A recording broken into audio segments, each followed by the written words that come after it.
নমস্কার বন্ধুরা। হে আমার প্রিয় আত্মা, আজ মহাবিশ্বের তরফ থেকে যে বার্তা এসেছে তা তোমার চোখ খুলে দেবে। হ্যাঁ, কিছু একটা বড় ঘটনা প্রকাশ পেতে চলেছে, তাই তুমি মনোযোগ দিয়ে এই বার্তাটি অবশ্যই শোনো। হে আমার প্রিয় আত্মা, ঈশ্বর তোমার দিকে তাকিয়ে হাসছেন, কারণ তিনি তোমাকে সেই মাটি দিয়ে গড়ছেন যা প্রতিটি ঝড়ের মধ্যেও হাসতে জানে। তুমি সব কিছু সহ্য করেও আশা করা ছাড়োনি। যখন জীবন তোমাকে ফেলে দিয়েছিল, তুমি থেমে যাওনি, বরং তুমি উঠে দাঁড়িয়ে আবার পথ চলতে শুরু করেছিলে। তোমার চোখে যে সত্য আছে এই মিথ্যা যুগে তা খুবই বিরল। তোমার ভেতরে যে অস্থিরতা সেটাই ইঙ্গিত দিচ্ছে যে তোমার সময় এসে গেছে। ধৈর্য নিয়ে সামনের দিকে এগিয়ে চলো, কিন্তু সাহস দৃঢ়ভাবে দাঁড় করিয়ে রাখো, কারণ যেভাবে তুমি ভেঙে পড়েও হাসতে জানো তা অত্যন্ত ঈশ্বরের কাছে প্রিয়। এটি ঈশ্বরের ইচ্ছা যে তুমি এই বার্তাটি শেষ পর্যন্ত শোনো, কারণ এই শব্দগুলো তোমার হৃদয়কে পরিশুদ্ধ করে তুলছে। হে আমার প্রিয় আত্মা, এটি শেষ পর্যন্ত অবশ্যই শোনো। মনে রেখো, যখন সবাই তোমাকে ছেড়ে চলে গিয়েছিল তখন তুমি কারোর জন্য খারাপ কিছু ভাবোনি। এত কোমলতা, এত ধৈর্য, এটাই তাকে তোমার সঙ্গে যুক্ত করে রেখেছে। তুমি সেই ব্যক্তি যে নিজের থেকে বেশি অন্যের সুখের কথা ভাবো। যখন সবাই তোমাকে একা ফেলে চলে গিয়েছিল তখন তুমি নিজেকে সামলে রেখেছিলে। তুমি প্রতিশোধের বদলে ক্ষমাকে বেছে নিয়েছিলে। হে আমার প্রিয় আত্মা, ঈশ্বর তোমার দিকে তাকিয়ে এখন হাসছেন, যেমন কোনো একজন চিত্রকার নিজের সবচেয়ে সুন্দর ছবির দিকে তাকিয়ে তৃপ্ত হন। সেই মুহূর্তগুলো যখন তুমি একা ছিলে, সেগুলোই তোমার ভিতরে ঈশ্বর তাকে জন্ম দিয়েছে। যখন পৃথিবী তোমাকে উপেক্ষা করেছিল তখন মহাবিশ্ব তোমার দিকে গভীর মনোযোগ দিয়ে তাকিয়েছিল। সে দেখেছিল কিভাবে তুমি প্রতিটি বাধাকে সিঁড়িতে পরিণত করেছিলে। সে জানে তুমি কতটা সহ্য করেছো। সে শোনে প্রতিটি সেই আর্তনাদ যা বাইরে কখনো প্রকাশ পায়নি। তোমার আত্মার পবিত্রতা তাকে ছুঁয়ে যায়। প্রতিটি দিন যখন তুমি নিজেকে সামলে নিয়েছো, মহাবিশ্ব সেটাকে তার হৃদয়ে লিখে রেখেছে। যখন তুমি প্রতিশোধের বদলে ক্ষমা বেছে নিয়েছিলে তখন সে তোমার নামের পাশে ঝলমলে রেখা এঁকেছিল। যখন তুমি কাঁদতে কাঁদতে অন্যদের হাসিয়ে গিয়েছো তখন সে তোমার হৃদয়ে নিজের পুজো হিসাবে গ্রহণ করেছে। হে আমার প্রিয় আত্মা, পৃথিবী যদিও তোমাকে উপেক্ষা করেছে, কিন্তু আকাশের এক কোণা সবসময় তোমার জন্য খোলা ছিল। তোমার মতো মানুষেরাই এই পৃথিবীর প্রদীপ, যারা নিজেরা জ্বলে কিন্তু অন্যদের আলো দেয়, যারা নিঃস্বার্থভাবে কর্ম করে। ঈশ্বর তাদের কখনো খালি হাতে ফেরান না। তোমার ভেতরে যে করুণা, সেটাই তোমাকে সমাজের ভিড়ের মধ্যে আলাদা করে তুলছে। প্রতিটি যন্ত্রণা যা তোমাকে ভাঙতে চেয়েছিল এখন তোমার কর্মে পরিণত হয়েছে। হে আমার প্রিয় আত্মা, তোমার ক্ষত থেকে এখন আলো বেরোচ্ছে। সেই সব রাত যখন তুমি চুপচাপ আকাশের দিকে তাকিয়েছিলে, তোমার প্রার্থনাগুলো নীরবে মহাবিশ্বের কাছে পৌঁছে গিয়েছিল। যারা তোমার বিরুদ্ধে ষড়যন্ত্র করেছিল এবং বলেছিল সবসময় নিজের, তাদের চুপ করিয়ে দিয়েছে। প্রতিবার যখন তুমি পড়ে গিয়েছিলে তোমার আত্মা তোমাকে তুলে নিয়েছিল। যখন তুমি নিজের সীমা পেরিয়ে অন্যদের জন্য কিছু করেছিলে তখন ঈশ্বর তোমাকে নিজের আরও কাছে টেনে নিয়েছিলেন। হে আমার প্রিয় আত্মা, তোমার সংগ্রাম বৃথা যায়নি, যা এখন এক শক্তির রূপ নিয়েছে। শুধু শেষ স্পর্শটুকু বাকি। যেদিন তুমি সাহস হারিয়ে ফেলেছিলে সেই দিনই ওপর থেকে এক শক্তি তোমার মধ্যে ভরে দেওয়া হয়েছিল। মনে রেখো, এই যে দেরি, এটা কোনো শাস্তি নয়, এটা আসলে এক প্রস্তুতি। হে আমার প্রিয় আত্মা, তোমার জন্য কিছু অসাধারণ লেখা হয়েছে, এমন কিছু যা অন্যদের থেকে একদম আলাদা। তোমার প্রতিটি হার তোমাকে জয়ের দিকে এখন ঠেলে দিয়েছে। তোমার প্রতিটি অশ্রু তোমার ভবিষ্যতের ভিত্তি গড়ছে। যারা তোমাকে নিচে নামাতে চেয়েছিল এখন তারাই নিচে পড়ে গেছে। তোমার ভেতরের ভালো মানসিকতা আগুনে তারা এখন পুড়ে যাচ্ছে। তুমি সোনার মতো দীপ্ত হয়ে উঠেছো। আজ তুমি যে পথে হাঁটছো তা কঠিন বটে, কিন্তু সেটা সরাসরি তোমার সত্যের দিকে নিয়ে যাচ্ছে। তোমার সিদ্ধান্ত, তোমার সংবেদনশীলতা, তোমার নীরবতা সবই তার পরিকল্পনার অংশ। মহাবিশ্ব দেখছেন যে যখন তুমি অচেনা কারো সাহায্য করো তার বদলে তুমি কিছুই চাও না।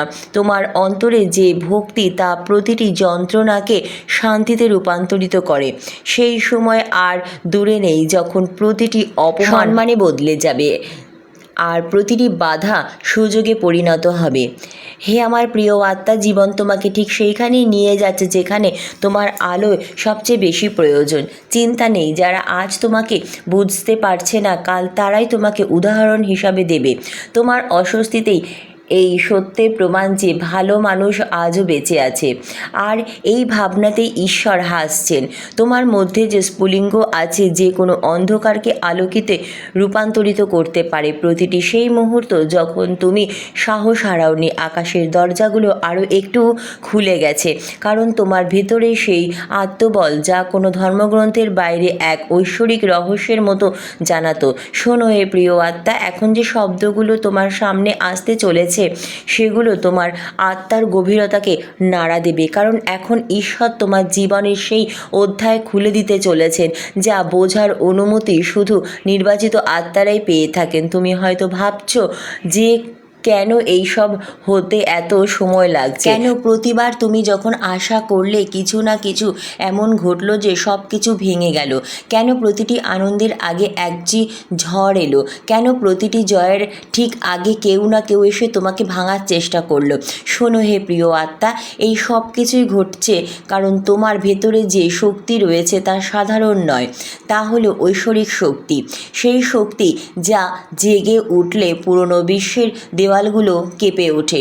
ঈশ্বর তোমাকে সাধারণ জীবনযাপন করার জন্য পাঠাননি, তিনি তোমাকে পাঠিয়েছেন পরিবর্তনের এক আলোক শিখা হয়ে। সেই কারণেই তোমার পথ সহজ রাখা হয়নি। প্রতিটি বেদনা, প্রতিটি বিশ্বাসঘাতকতা, প্রতিটি ধাক্কা সবই ছিল তোমাকে শক্তিশালী করে তোলার প্রক্রিয়া। সেই দিনগুলো যখন তুমি কেঁদেছিলে, সেই রাতগুলো যখন তুমি আকাশের দিকে তাকিয়ে প্রশ্ন করেছিলে যে কবে শেষ হাসিটা তুমি হাসবে, আর সেখানেই তুমি এর উত্তরও পেয়ে গিয়েছিলে। কারণ যখন মানুষ ভেঙে পড়ার প্রান্তে পৌঁছে যায় সেখান থেকেই তার আত্মার প্রকৃত উদয় শুরু হয়। ঈশ্বর তোমাকে পড়ে যেতে দেননি, শুধু একটু নত করেছিলেন যাতে তুমি নিজের ভেতরের উকি দিয়ে দেখতে পারো। এখন সময় বদলাতে চলেছে। যা তোমার কাছ থেকে কেড়ে নেওয়া হয়েছিল তা এখন সবই তোমার কাছে ফিরবে, কিন্তু আগের চেয়ে 100 গুণ বেশি ভালো হয়ে ফিরবে।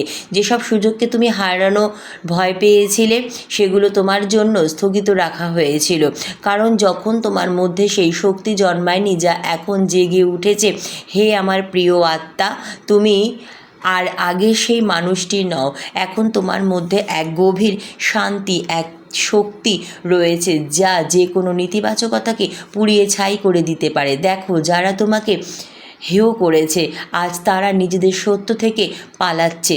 দেখো, যারা তোমার ক্ষতির উপর হাসছিল আজ তারা নিজেদের কর্মফল ভোগ করছে।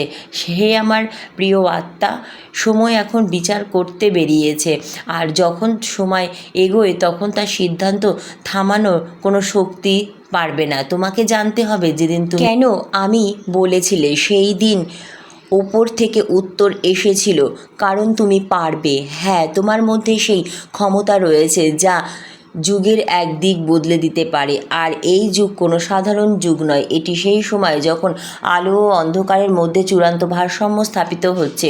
তুমি নির্বাচিত হয়েছ সেই আলোর প্রতিনিধি হিসাবে। এখন তোমাকে কেউ থামাতে পারবে না। তোমার অন্তরের পবিত্র শক্তি এখন শুধু তোমার জন্য নয়, বরং পুরো বিশ্বের জন্য কাজ করছে। তোমার কথা, তোমার কর্ম, তোমার উপস্থিতি সবই এখন আরোগ্যের মাধ্যম হবে। মানুষ তোমার কাছে আসবে, তোমার চারিপাশে এক গভীর শান্তি অনুভব করবে, কারণ তুমি এখন আর শুধু সাধারণ একজন মানুষ নও, তুমি এক অভিজ্ঞতায় পরিণত হয়েছ, এক জীবন্ত প্রমাণ যে মহাবিশ্ব তার ভক্তদের কখনো ছেড়ে যান না। যারা একসময় তোমাকে ভাঙতে এসেছিল এখন তারা তোমাকে দেখে কেঁপে উঠবে, কারণ তোমার নীরবতা এখন তরোয়াল হয়ে গেছে, তোমার ধৈর্য এখন ঢাল হয়ে উঠেছে, আর তোমার প্রার্থনাগুলো এখন ব্রহ্মাণ্ডের সিদ্ধান্তে বদল নিচ্ছে। হে আমার প্রিয় আত্মা, তোমার ভেতরে যে শক্তি জেগে উঠেছে তা পর্বতের মতো স্থির, কোনো নদীর মতো নির্মল, আর কোনো অগ্নির মতো রূপান্তরকারী।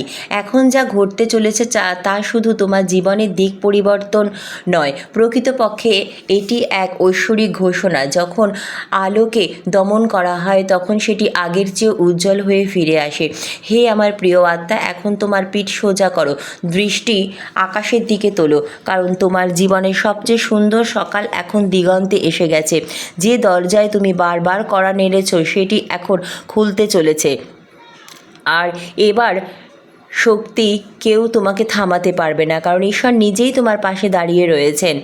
তুমি সেই গল্প যা বেদনা থেকে জন্মাচ্ছে এবং আলোর মধ্যে গঠিত হয়েছে। তুমি সেই উত্তর যা বহু মানুষের প্রার্থনার ফল। আর যখন তুমি হাসো তখন সমগ্র সৃষ্টি আরও একটু আলোকিত হয়ে উঠছে। তাই এগিয়ে চলো নির্ভয়ে, সন্দেহহীনভাবে, কারণ এখন ব্রহ্মাণ্ড তোমার পাশে রয়েছেন আর সে ফিসফিস করে বলছে, এখন তোমার সময় এসেছে। শোনো, এটাই সেই মুহূর্ত যখন ব্রহ্মাণ্ড তোমার দিকে তাকিয়ে আছে। চারিদিক থেকে শক্তি তোমার দিকে প্রবাহিত হচ্ছে।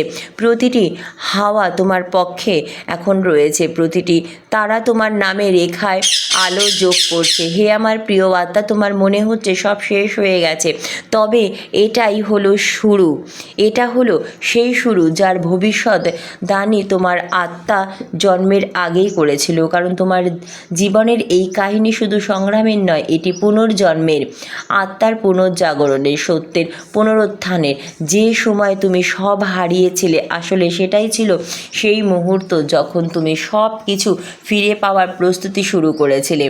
মনে রাখবে, ঈশ্বর কখনো হঠাৎ কিছু দেন না, তিনি আগে তোমাকে শূন্য করেন যাতে তুমি নতুন শক্তি, নতুন উদ্দেশ্য ও নতুন চেতনা গ্রহণ করতে পারো। প্রতিবার যখন তুমি ভেঙে পড়েছিলে তখন তোমার ভেতরে অহংকার, ভয় আর বিভ্রান্তি গলে গিয়েছিল। আর যেদিন তুমি বলেছিলে আমি হেরে গেছি, সেই দিনই ঈশ্বর বলেছিল, হে আমার প্রিয় আত্মা, এখন আমি ধরেছি তোমার হাত। তুমি জানো না তোমার নীরবতা কত আকাশ কাঁপিয়েছে, তোমার একটি অশ্রু কত কর্মের ভার ধুয়ে দিয়েছে। যখন তুমি হাঁটু গেড়ে বলেছিলে, হে প্রভু, আমি আর পারছি না, সেই মুহূর্তই আত্মসমর্পণ নয়, তা ছিল তোমার পুনর্জন্ম। কারণ সেখান থেকেই তিনি তোমার জীবনের নতুন পাণ্ডুলিপি লেখা শুরু করে দিয়েছিলেন। আর এখন সেই পাণ্ডুলিপি এগিয়ে চলেছে। যারা এক সময় তোমাকে নিয়ে হাসতো, এখন তারাই তোমার কথা শ্রদ্ধার সঙ্গে বলবে। নির্বাচিত আত্মা যারা তোমার শক্তিতে সন্দেহ করত, এখন তারাই তোমার প্রেরণায় তাদের জীবনে বদলাবে। কারণ তোমার এই উত্থান শুধু তোমার জন্য নয়, এটি একটি সমষ্টিগত আরোগ্য, এক শক্তি যা শত শত আত্মাকে দিক নির্দেশ করে দেবে। ব্রহ্মাণ্ডের একটি অঘোষিত সত্য হলো, যাকে সবচেয়ে বেশি ভাঙা হয় তাকে সবচেয়ে উঁচুতে তোলা হয়। আর এখন সেই মুহূর্ত এসে গেছে, সময় এখন তোমার পক্ষে ঘুরে দাঁড়িয়েছে। তোমার অন্তরে যে শান্তি রয়েছে সেটি এখন তোমার সবচেয়ে বড় শক্তি হয়ে উঠবে। এখন আর তোমার কারো কাছে কিছু প্রমাণ করবার নেই। তোমার উপস্থিতি প্রমাণ যে অন্ধকার কখনো স্থায়ী হয় না। যে পথ একসময় তোমার কাছে ভয়ঙ্কর মনে হতো, এখন সেই পথই তুমি তোমার মন্দির দেখতে পাবে। কারণ যখন আত্মা জেগে ওঠে তখন প্রতিটি বেদনা, প্রতিটি হারানোর, প্রতিটি বিভ্রান্তি এক উজ্জ্বল পবিত্র আলোয় রূপান্তরিত হয়। এখন তোমার ভেতরে যে শক্তি জেগে উঠেছে তা এক নতুন দিক তৈরি করেছে। তোমার শব্দ এখন মন্ত্রে পরিণত হয়েছে, তোমার দৃষ্টি আশীর্বাদের রূপ নিচ্ছে, আর তোমার নীরবতা এখন ঘোষণা হয়ে গেছে। আলো ফিরে এসেছে। হে আমার প্রিয় আত্মা, এখন ব্রহ্মাণ্ড তোমাকে দ্রুত সামনের দিকে এগিয়ে নিয়ে যাওয়ার প্রস্তুতি করছেন। পুরনো সম্পর্ক, পুরনো ভয় একে একে সব মুছে যাবে, কারণ যা আসছে তা এতই বিশাল যে যেখানে পুরনো ক্ষতের কোনো জায়গা নেই। এই নতুন অধ্যায় তোমাকে সেই উচ্চতায় নিয়ে যাবে যেখানে কেবল সত্যিকারের আত্মারাই পৌঁছায়। যে সুযোগগুলো একসময় তোমার হাত ছাড়া হয়েছিল সেগুলো আবার এখন ফিরে আসবে। তোমাকে তার জন্য প্রস্তুত হতে হবে। মহাবিশ্বকে ধন্যবাদ জানাতে হবে। ধন্যবাদ মহাবিশ্ব।